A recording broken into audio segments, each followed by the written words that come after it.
दोस्तों, आप तो ये बात जानते ही हैं कि 27 अगस्त 2025 को हमारे देश के ऊपर अमेरिकी राष्ट्रपति डोनाल्ड ट्रंप के द्वारा 50% का कंप्लीट टैरिफ लगा दिया गया। और फिर उसके बाद में अमेरिका और भारत के बीच बढ़ते तनाव को तो आप देखे ही होंगे।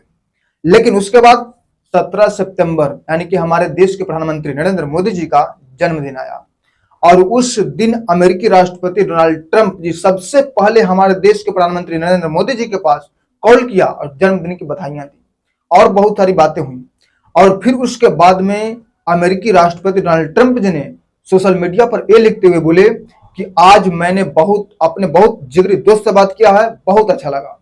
तो ऐसा लगा कि अब भारत और अमेरिका के बीच में जो तनाव है, उसके जो रिश्ते हैं वो बहुत अच्छे हो जाएंगे। लेकिन उसके बाद हुआ क्या? अमेरिकी राष्ट्रपति डोनाल्ड ट्रंप जी ने H1B वीजा को लेकर कुछ नियमों में बदलाव किए और बदलाव यह हुआ कि पहले H1B वीजा का जो फीस था वो पहले 1000 अमेरिकी डॉलर था। मतलब कि अगर उसे भारतीय रुपए के हिसाब से देखा जाए तो वो 88,000 के आसपास आता है। लेकिन अब उसे बढ़ा करके 1 लाख अमेरिकी डॉलर कर दिया गया है। मतलब कि अगर इसे भारतीय रुपए में कन्वर्ट किया जाए तो ये 88 लाख के आसपास आता है। मतलब कि अगर 1-2% की बढ़ोतरी हुई तो अलग बात है, 10-15% की बढ़ोतरी होती तो अलग बात है। मतलब कि यहाँ डबल से भी ज्यादा, 100 गुना ज्यादा बढ़ा दिया गया है। और जैसे ही ये खबर सामने आया तो चाइना हो गया और बहुत सारे जो यूरोपियन कंट्री हैं वो अपने वीजा नियमों में बदलाव करने लग गए, नए नए लुभावने देने लग गए, खास करके उनको जो H1B वीजा धारक हैं। और इसमें ज्यादातर लोग कौन से हैं? युवा हैं, सॉफ्टवेयर इंजीनियर हैं। अब जो यूरोपियन कंट्री है और जो चाइना है उन्हीं लोगों को यहाँ पर अपने देश में बुलाना चाह रहे हैं।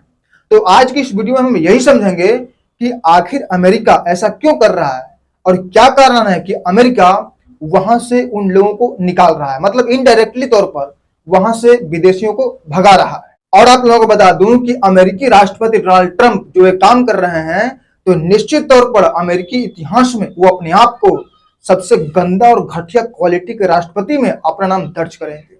और भारत के लिए नहीं, अपने देशों के लिए, अपने देश के लिए, अपने देश के नागरिकों के लिए। और सबसे पहले आप लोगों को बता दूं कि अमेरिका का जो विकास है, अमेरिका का जो डेवलपमेंट है, उसका राज ये है कि अमेरिका शुरुआती दौर में 50-60 के दशक में वो ऐसे नियम लाता था, ऐसे हमेशा नियम लाता था कि अगर जिसके पास योग्यता है, टैलेंट है, उसका हमारे देश में स्वागत है। कोई भी जाति, कोई भी धर्म, कोई भी क्षेत्र ये मायने नहीं रखेगा कि आप किस जाति के हैं, किस धर्म को मानते हैं या किस क्षेत्र से आए हैं, ये मायने नहीं रखेगा। अगर आपके अंदर योग्यता है, आपके अंदर टैलेंट है, तो आप हमारे देश में आइए, यही काफी है हमारे देश में बसने के लिए। और इस तरीके से क्या हुआ कि छोटे बड़े या जितने भी कट्टरपंथी देश हैं, वहां के जो योग्य लोग थे उनको जो मौका नहीं मिलता था, उनको अब एक मंच मिल गया, उनको एक मौका मिलने लग गया। और धीरे धीरे क्या हुआ, वहां पर योग्य लोगों, टैलेंट लोगों का मतलब भरमार हो गया, वहां पर बहुत ज्यादा लोग हो गए। और इस तरीके से अमेरिका जो है टैलेंट लोगों का देश हो गया। इसलिए अमेरिका में रहना और बसना बहुत बड़ी शान होने लग गया। लेकिन अब अमेरिका उसके उल्टे रास्ते पर चल रहा है। अब अमेरिका क्या कह रहा है? Make America great again. और आप लोगों को बता दूं कि अमेरिकी राष्ट्रपति डोनाल्ड ट्रंप का एक चुनावी वादा था। तो देखिए, मेक अमेरिका ग्रेट अगेन इसके लिए बात अलग होगा, और मेक अमेरिका ग्रेट अगेन इसकी राजनीतिक पुष्टि के लिए अगर बात किया जाए तो वो बात अलग होगा। तो ये तो अमेरिका को ग्रेट बनाने का नारा नहीं है, ये तो अमेरिका को और पंगु बनाने का नारा है, ये तो अमेरिका को और कमजोर और खत्म करने का नारा है। इसीलिए अमेरिकी राष्ट्रपति डोनाल्ड ट्रंप वहां की कंपनियों को ये ऑर्डर दे करके रखे हैं कि अगर आप विदेशी वर्कर को रखोगे तो सालाना 1 लाख अमेरिकी डॉलर पे करना होगा। और अगर अमेरिकन को रखोगे तब तो कोई बात नहीं है। तो इस तरीके से अमेरिकी राष्ट्रपति डोनाल्ड ट्रंप ये कहना चाहते हैं कि मैं अमेरिकन को नौकरियां देना चाहता हूं जिससे कि कंपनियों का विस्तार होगा। लेकिन अगर गौर से इन बातों को समझा जाए तो अमेरिकी कंपनियों को कोई पागल कुत्ता काट के नहीं रखा था जो पहले विदेशी वर्करों के लिए 1000 अमेरिकी डॉलर पे करता था, क्योंकि जो विदेशी वर्कर है उनमें ज्यादा टैलेंट दिखा अमेरिकन लोगों से, तो उन्होंने रखा। लेकिन अब उन कंपनियों के पास 2 रास्ते बचे हैं। अगर 1 लाख अमेरिकी डॉलर बचाना है तो अमेरिकन लोगों को रखे, लेकिन अगर विदेशी लोगों को रखना है तो 1 लाख अमेरिकी डॉलर पे करें। तो इससे क्या होगा कि उन कंपनियों को बहुत ज्यादा घाटा लगेगा, और जब बहुत ज्यादा घाटा लगेगा तो उस घाटे की मेंटेनेंस के लिए वो अपनी सामानों पर दाम बढ़ा देंगे, और जब सामानों पर जब दाम बढ़ाएंगे तो अगर उस सामान का यूज करने वाला अगर वहीं का होगा तब तो कोई दिक्कत नहीं है, कोई प्रॉब्लम नहीं है। लेकिन अगर उस सामान का इस्तेमाल करने वाला, यूज करने वाला अगर बाहर के लोग होंगे तो जाहिर सी बात है कि बाहर में बहुत सारी कंपनियां हैं, तो उन कंपनियों को कंपटीशन का सामना करना पड़ेगा।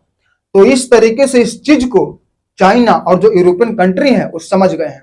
और आप लोगों को बता दूं कि जो अमेरिका है, जो आज से 5-6 दशक पहले जिस नियम को अपना करके अपने आप को ग्रेट किया था, उसी चीज को चाइना और जो यूरोपियन कंट्री है वो करना चाहते हैं। और इसके लिए चाइना तो अपने वीजा की एक नई कैटेगरी भी तैयार कर लिया है, जिसका नाम के वीजा कैटेगरी दिया है। तो अब हम लोग ये समझेंगे कि के वीजा कैटेगरी क्या है और इसको अप्लाई करने के लिए क्या क्या प्रोसीजर चाहिए, और उसके बाद में यूरोपियन जो देश हैं वो क्या इसको किस तरीके से लुभावना दे रहे हैं उन लोगों को जो अमेरिका बाहर कर रहे हैं। अब जैसा कि हमने बताया कि जो चाइना है वो एक नया वीजा कैटेगरी तैयार किया है जिसका नाम के वीजा कैटेगरी रखा है। तो अब के वीजा जो कैटेगरी है उसका प्रमुख उद्देश्य यह है कि वैसे युवा जो वैज्ञानिक हैं या फिर अपने क्षेत्र में पूरी तरीके से एक्सपर्ट हैं, पेशेवर हैं, उनको लुभाने के लिए, उनको अपने देश में बुलाने के लिए प्रोत्साहित करेगा। और इसकी सबसे बड़ी खासियत यह है कि बार बार एंट्री से कोई दिक्कत नहीं होगा। और दूसरी चीज, आप लंबे समय तक वहां पर ठहर सकते हैं। और तीसरी चीज कि देश में आप एक बार में बहुत लंबे समय तक होल्ड कर सकते हैं। इसके लिए कोई दिक्कत, कोई परेशान नहीं करेगा। और इससे फायदा क्या होगा कि जो कोई लोग वहां पर शिक्षा के लिए जाएंगे वो उसके बाद में एजुकेशन हो गया, रिसर्च हो गया, इंडस्ट्रियल हो गया, कमर्शियल हो गया, ये सब एक्टिविटीज में वो निश्चिंत होकर भाग लेंगे। उनको ये डर नहीं सताएगा कि अरे यार मेरा वीजा का डेट खत्म हो गया है, अब हमें इस देश को छोड़कर जाना होगा।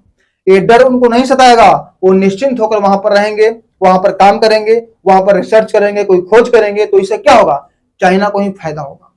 अब हम लोग ये समझ लेते हैं कि चाइना का जो के वीजा है उस फॉर्म को अप्लाई करने के लिए क्या क्या क्वालिफिकेशन चाहिए। तो आप लोगों को बता दूं कि जो चाइना का जो के वीजा है, जो फॉर्म है, उसको अप्लाई करने के लिए कोई भी स्टेम की डिग्री चाहिए।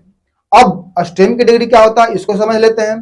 तो देखिए, साइंस, टेक्नोलॉजी, इंजीनियरिंग या मैथ्स की कोई भी डिग्री को संयुक्त रूप से स्टेम की डिग्री कहते हैं। और अगर ये सब ना हो तो कोई भी साइंस एंड टेक्नोलॉजी की डिग्री है आपके पास तो आप इस फॉर्म को अप्लाई कर सकते हैं। और इस के वीजा का अप्लाई करने का सबसे बड़ी खासियत है कि बहुत ज्यादा सरल है बाकी वीजा से, और इस वीजा को अप्लाई करने में बहुत कम समय लगता है। और चीन का के वीजा का जो नीति है वो टैलेंट पावर स्ट्रेटेजी का वो हिस्सा है जो इनोवेशन और वैश्विक सहयोग पर बहुत ज्यादा जोर डालता है। और ब्रिटेन के प्रधानमंत्री कीर स्टारमर की तरफ से ये साफ साफ कहा गया है कि विश्व के टॉप 5 यूनिवर्सिटी से जो कोई लोग स्टडी किए हैं या फिर उनको कोई प्रतिष्ठित इनाम मिला है तो उनके लिए वीजा लगभग फ्री है, एकदम फ्री है। आप आइए, हमारे देश में आइए, हमारे देश को डेवलप कीजिए। अब अगर हम लोग यूरोपीय कंट्री की बात करें तो जैसे कि जर्मनी हो गया, फ्रांस हो गया, नीदरलैंड हो गया, तो इन तीनों देशों ने अपने अलग अलग तरीके से जो अलग अलग जो एक्सपर्ट हैं, जो अलग अलग क्षेत्र में विशेषज्ञ हैं, उनको लुभाने की कोशिश कर रहे हैं। हालांकि उनके पास वो टेक्नोलॉजी नहीं है, वो व्यवस्था नहीं है शिक्षा को लेकर के, लेकिन फिर भी अपने जानते भर में वो इसको लेकर के उनको लुभाने की कोशिश कर रहे हैं। और उनका साफ साफ ये कहना है कि आप पहले आइए, उसके बाद सब धीरे धीरे हो जाएगा। तो दोस्तों, आपको ये वीडियो कैसा लगा, ये एनालिसिस कैसा लगा, कमेंट के माध्यम से जरूर बताइएगा। तो फिर मिलते हैं एक नए वीडियो में, तब तक के लिए जय हिंद, जय भारत।